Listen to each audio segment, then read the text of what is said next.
noite. E aí pessoal, beleza? Tudo bem com vocês? Espero que esteja tudo bem, tudo tranquilo, tudo sossegado para o tema de hoje. A gente ainda vai continuar falando de uma terceira parte sobre a crise de 2008 nos Estados Unidos, visto que o tema, além de ser um tema quente, é um tema bastante complexo, porque mexe não só com o sistema financeiro dos Estados Unidos, mas com o sistema financeiro global, que tem características aí bastante complexas, especialmente pensando aí no seu sistema bancário, tá? E aqui nesta aula a gente vai falar um pouquinho sobre o auge da crise, algumas questões relacionadas ao auge da crise diante do cenário catastrófico que se desenhava em função da crise do setor imobiliário, que também ficou conhecida como a crise dos subprimes, daquelas concessões de crédito sem muita comprovação, que pode ser para os chamados negativados, enfim, e que obviamente trouxe uma série de riscos que eu expliquei numa aula anterior, tá bom?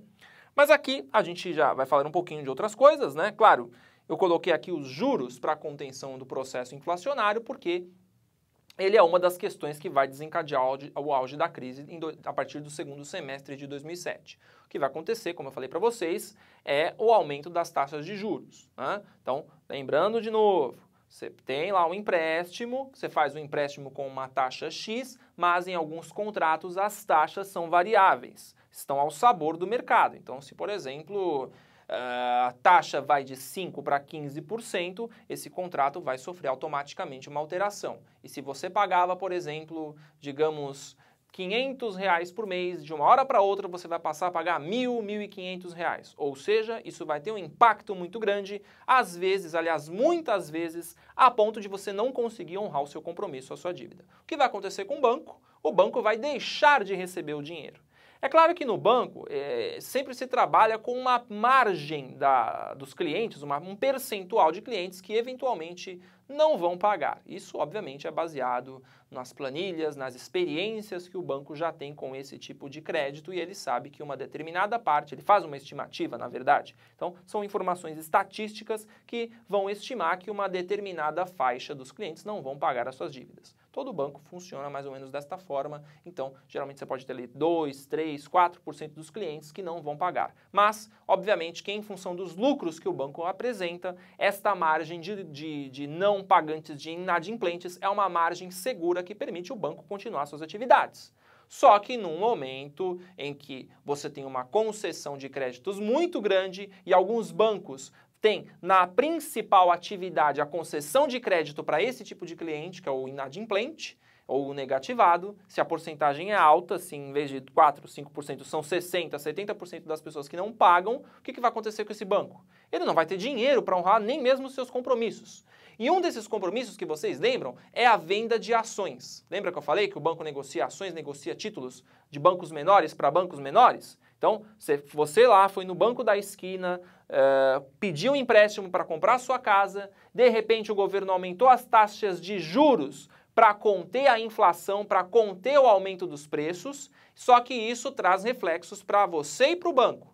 Para você, porque você vai deixar de pagar a dívida, que foi, por exemplo, de 500 para 1.500, você não tem mais grana, e para o banco também. Porque o banco vai deixar de receber o seu dinheiro e ele vai deixar de honrar os compromissos com, digamos, o banco do bairro. Por quê? O banco da esquina vendia ações. A ação, vocês sabem, é um pedacinho da empresa, lá você pode negociar no mercado com a perspectiva de que o seu banco vai lucrar. Ou seja, ele estava tendo, vamos dizer, o banco da esquina tinha 20, 25 clientes, mas estava crescendo todo dia um pouquinho. De forma que daqui a um tempo ele vendeu ações a R$20, por exemplo, esperando que um dia essas ações aumentem para R$30, R$40. Então, obviamente que o banco do quarteirão ou o banco do bairro ficou interessado, começou a comprar ações esperando esse lucro. Só que de uma hora para outra o que acontece? Os clientes não pagam. O número de clientes diminui. As ações, então, que valiam 20, em vez de valerem 30, 40, vão valer 10, 5 ou quase 0 ou até 0. O que vai acontecer com um banco maior que comprou ações do banco menor? Ele vai perder dinheiro também, óbvio. E isso vai provocar um efeito dominó, tá? Então, tudo isso, entre outras coisas, derivado dos juros. Além disso, você tem a chamada falta de liquidez. Quando eu falo de liquidez, é falta de dinheiro, money, business, bufunfa, turu. para poder pagar os seus compromissos e para manter dinheiro em caixa, porque alguns bancos, eles podem inclusive rapar o dinheiro da sua poupança, já que ele não tem dinheiro, ele vai começando a tirar de onde tem para arrumar os compromissos. Inclusive o seu dinheirinho, o seu rico dinheirinho que deve estar numa caderneta de poupança. Claro que no Brasil isso não pode acontecer mais porque você tem uma coisa derivada dos processos de reforma do sistema bancário nos anos 90, né? O Collor, no governo dele, chegou a rapar a poupança de todo mundo. Depois foi criado todo um sistema ao longo dos anos 90, como Fundo Garantidor de Crédito, que impede os bancos, né, de fazer isso, ou se o banco quebrar, você tem as chamadas garantias de que o banco tem que pagar os seus clientes. Então, ou através da incorporação desse banco por um banco maior, ou então dos depósitos compulsórios feitos no Banco Central, enfim, tá? Então, só que aqui no caso, esta falta de liquidez vai atingir os bancos americanos porque o funcionamento não é igual, né? Não é igual ao do Brasil. Tá? E essa falta de liquidez vai fazer, obviamente, que o banco deixe de honrar os seus compromissos, deixe de pagar as ações. Os bancos menores que estavam vendendo ações, eles não vão conseguir pagar suas ações, porque um outro detalhe, lembra que eu falei do mercado de ações? Né? O banco menor vende as suas ações porque ele está crescendo, um dia as ações dele vão valer muito, então o banco maior compra, né, essas ações. E o banco menor, para atrair o banco maior, ele fala, olha, você pode resgatar o valor de 25, 30, 35 daqui a 3, daqui a 6 meses, daqui a um ano, porque eu prometo que eu vou estar valendo mais. Só que não é o que acontece. Né? O mercado financeiro, aliás, ele também funciona na base da incerteza. É quase como se você, digamos, fosse jogar na loteria. Você não sabe o que vai acontecer. Né? Então, da mesma forma, você tem essa questão das ações. E aí, obviamente, que a liquidez bancária, a falta de dinheiro, começa a afetar todos os bancos. E aí, obviamente, você tem a crise de confiança no sistema financeiro. Por quê? Um dos elementos mais interessantes quando a gente analisa o mercado financeiro é o fator psicológico. Porque muitas vezes o fator psicológico, o fator pânico, ele pode ser suficiente para deflagrar uma crise. Porque o investidor, às vezes, por um motivo de pânico, ele pode parar de investir. Às vezes a situação não está nem tão grave, mas ele para de investir. Vocês sabem, gente, que no mercado financeiro, no sistema capitalista, o capital tem que circular. Né? Ele tem que circular, então as pessoas têm que comprar, as empresas têm que vender as suas ações, enfim, elas têm que fazer a roda do capitalismo girar. E se você tem uma crise de confiança, um fator natural, quando você está com medo, o que você faz? Né? Você recua, geralmente é assim. Tudo bem, tem gente que, né, quando está com medo de enfrentar alguma coisa, sai fazendo aquela coisa de criança, né? Começa a ir batendo em tudo quanto é lugar para ver até onde vai dar. Né? Mas isso faz com que, muitas vezes, uma própria crise de confiança também contribua para agravar ainda mais o sistema financeiro. Então perceba que você tem também este fator, digamos, psicológico, né, de um inconsciente coletivo associado ao sistema financeiro. Claro, esses outros fatores são muito mais importantes, né? Porque aí você tem um fator real mesmo associado ao dinheiro, né? Mas você não pode desconsiderar isso. E tudo isso aqui, especialmente a crise de confiança no sistema financeiro, vai fazer, por exemplo, com que o banco, o governo, aliás, norte-americano, seja obrigado, assim como alguns bancos que dispõem de recursos, a injetar dinheiro, a injetar liquidez para evitar a falência, a quebradeira generalizada, porque senão você teria uma situação semelhante ou até pior que a crise de 29. E aí, obviamente, os Estados Unidos iam arrastar o mundo inteiro junto com eles. Outro detalhe, a quebra e a concordata de empresas, algumas delas extremamente tradicionais. Esta daqui, por exemplo, Lehman Brothers, com mais de 150 anos de atividades nos Estados Unidos, é uma das instituições que pedem concordata, porque ela não consegue honrar os seus compromissos. Outras delas aqui, duas instituições, Fannie Mae e Freddie Mac, que na verdade eram empresas do governo que concediam empréstimos para o setor de habitação e depois foram privatizadas. E aí o governo teve que reincorporar, reestatizar essas empresas porque elas estavam também quebradas. A Merrill Lynch, que na verdade é uma empresa aí do setor de investimentos, também tradicionalíssima, acabou pedindo falência. E a AIG, que é uma seguradora que inclusive tem operações, operações aqui no Brasil e que também apresentou os mesmos tipos de problemas e até pediu, né, a sua concordata, empresas que quebraram, na verdade, né, em função da crise financeira. E é claro que tudo isso, né, eu poderia até ter uma bolsa aqui, né, porque o que aconteceu? As bolsas caíram, né, houve uma queda nas bolsas de Nova York. Vocês sabem que a Bolsa de Nova York ela tem dois índices, né? o índice Dow Jones e o índice Nasdaq, né? O índice Nasdaq mais voltado para as empresas de tecnologia e o Dow Jones ali para o setor mais tradicional. E é claro que estas bolsas, esses dois setores acabaram também tendo quedas sucessivas que colocaram o mundo em um pânico geral. Porque o que é a queda da bolsa? A queda da bolsa significa que vai cair uma bolsa em cima da minha cabeça? Não. O que acontece é que os valores das ações, eles começam a cair. Então, digamos que você é um investidor no mercado, digamos, de paletas mexicanas, digamos assim, que é uma coisa que tem sido muito comum em algumas partes do Brasil. Então você vai ali comprar ações de empresas de paletas mexicanas porque você acredita que elas vão lucrar muito daqui a um tempo. E aí você vai vender vai comprar essas ações, né? E o prazo de resgate dessas ações, digamos, é em julho ou agosto.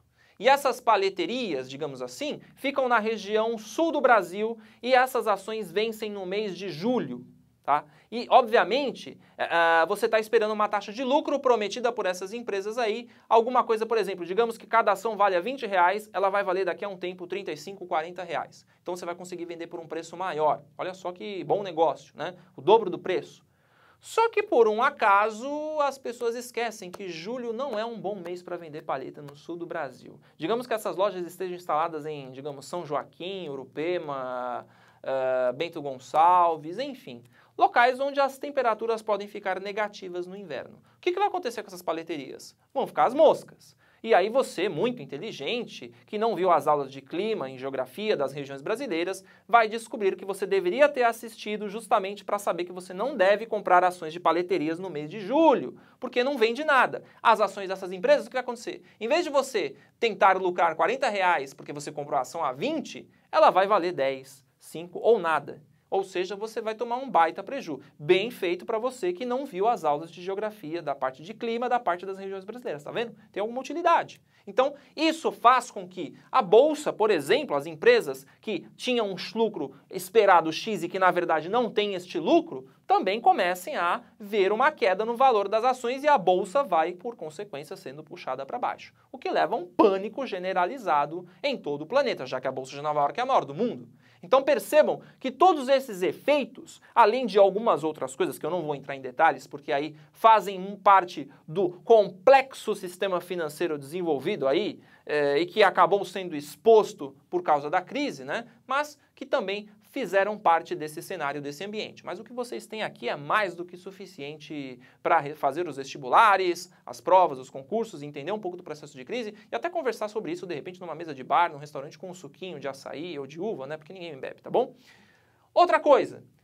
As consequências, recessão, os Estados Unidos, obviamente que com a retração do mercado imobiliário, lembra que eu falei numa outra aula? Mercado imobiliário puxando o setor de construção civil, puxando o setor de imóveis, de eletrodomésticos, eletrônicos, porque todo mundo quer a sua casa novinha, bonitinha, o setor de máquinas, porque você precisa construir as coisas, o setor de infraestrutura, porque você tem que levar a infraestrutura para as áreas onde estão os projetos imobiliários, e tudo isso vai movendo a tal da ciranda financeira, né? Da ciranda do capitalismo. E, obviamente, que em função da recessão, tudo isso vai parando aos poucos. E, obviamente, isso faz com que os Estados Unidos entrem em recessão, junto com outras partes do mundo. Tá?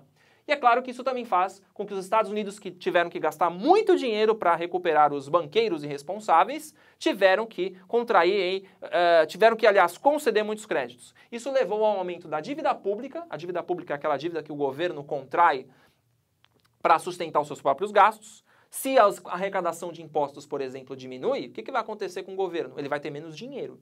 Né? E aí uma das formas de você obter mais dinheiro, por exemplo, você pode lançar títulos no mercado externo, da mesma forma que se lançam ações, para você captar dinheiro no exterior. Isso faz, por exemplo, com que os Estados Unidos tenham atualmente a maior dívida externa do mundo. Tanto é que, recentemente, aí neste horizonte 2013 e 2014, os Estados Unidos quase ficaram sem dinheiro para honrar os seus compromissos com os servidores públicos. Teve até um episódio que eles tiveram que fazer um corte temporário de 800 mil servidores públicos para conseguir honrar os seus compromissos, dada a crise econômica. Então, tanto é que eles até recentemente aumentaram o teto do endividamento. né? Então, se a dívida ali valia 14, 15 trilhões, eles aumentaram um pouco mais, que ficou inclusive ali mais ou menos em 100% do PIB, ou seja, a dívida, o limite do endividamento dos Estados Unidos é mais ou menos igual a tudo que eles produzem. Ou seja, seria algo como se você, digamos, com o seu salário que vocês devem ganhar todos vocês aí 50 mil reais por mês, você vai comprometer 50 mil com o pagamento de dívidas. Ou seja, de qualquer forma você se torna um pobre, né? Então, percebam que não é um bom negócio. Então, são duas consequências aqui, né, aumento da dívida e recessão, que vão aí fazer deste cenário de 2008 um cenário de crise que, aliás, vem se arrastando até o horizonte atual do que eu estou falando com vocês, 2015, tá? E que, obviamente, existe aí um ensaio de recuperação econômica, mas as incertezas são muitas por fatores como as incertezas na União Europeia, a crise na Grécia, o fator China, que são, aliás, coisas, e no Brasil também, né, em outros países, que, aliás, algumas dessas coisas eu vou continuar falando ao longo das próximas aulas. Então, vejam os próximos capítulos e descubram aí quem é o culpado, né, nas próximas aulas, tá bom, gente?